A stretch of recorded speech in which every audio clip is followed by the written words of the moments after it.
All right, let's talk about the games coming up tonight. Let's talk about the Celtics here. Look, they got Marcus Smart, who's probable. He's been dealing with a foot sprain there. Al Horford, still doubtful. He's been dealing with some COVID issues. Also word now that Derek White is out tonight. He is going back home to have a baby. So how do the Celtics adjust to all of that? Wow, I mean, they got to have big games from their top two guys, Jaylen Brown and Jason Tatum. With no Marcus Smart out there, I thought that was a huge not having him out on the floor. Another guy that can knock down perimeter shots, make big plays for you. And the way that the Heat plays defense, they really load up, especially in ISO situations. They got great shell principles. So for Boston not to have another guy out there that can make winning plays really hurts them. And for them not to have Al Horford out there, I thought he was a guy that was very helpful in the last series. Guy that can play multiple guard multiple guys on the offensive end. So when not having them two guys out on floors is a huge loss for the Boston Celtics. All right, so not having them, let's also talk about adjustments that they need to make. The third quarter implosion or the rise of Jimmy Butler, maybe a little bit of both there. How do they adjust coming off that game? What do they need to do tonight? Well, Miami just beat them up. I mean, it was just like a bar fight, right? They just was the more physical team, especially in the third quarter. Boston came out the gates early, really.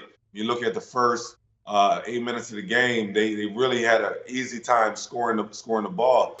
But in the second half, Miami really locked down on the defense end, and it started with Jimmy Butler, his leadership.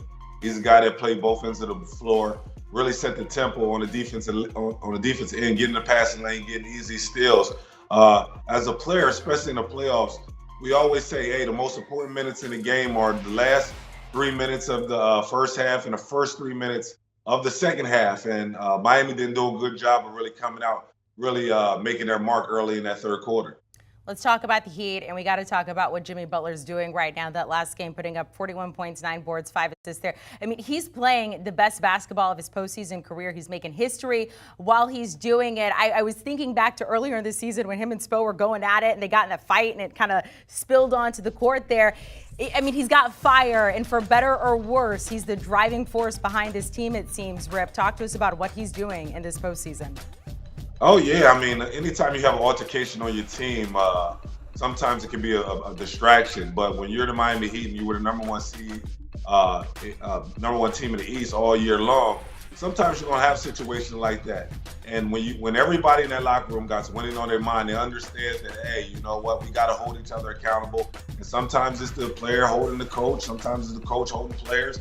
But whatever it was, this team really got on the right path ever since that happened. And it starts with this guy right here. Jimmy Butler is a winner, man.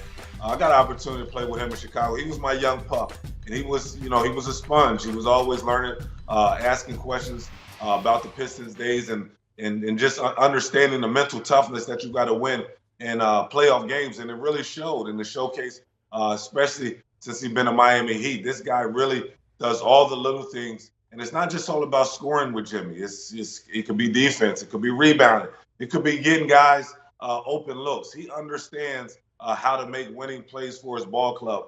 He put this team on his back, especially in the third quarter, scoring 17 points in that quarter. The guy understands how to win. He understands how to motivate his teammates, and he's done an excellent job so far in the playoffs. Rip, it has been a phenomenal playoff so far. None of us want this series to be done quickly. It has been physical. It has been great. So game 2, the Heat are still favored at home, but who wins this one? I would have to go with the home team, the Miami Heat. I mean, this team is locked in. Boston did an excellent job of playing 3 quarters of great basketball. If you take away that fourth quarter, Boston has a really high chance to win the game.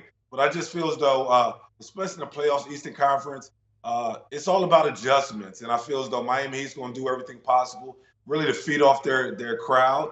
Boston's mindset is to try to come in and steal one, but I just don't feel like they can, especially with Miami really feeding off their fans and really locking in on the defense end. Do you want a sports network that delivers everything that matters about the game? The highlights, the picks, the instant analysis, no yelling, no fake debates, no politics. Hit the subscribe button and never miss a moment.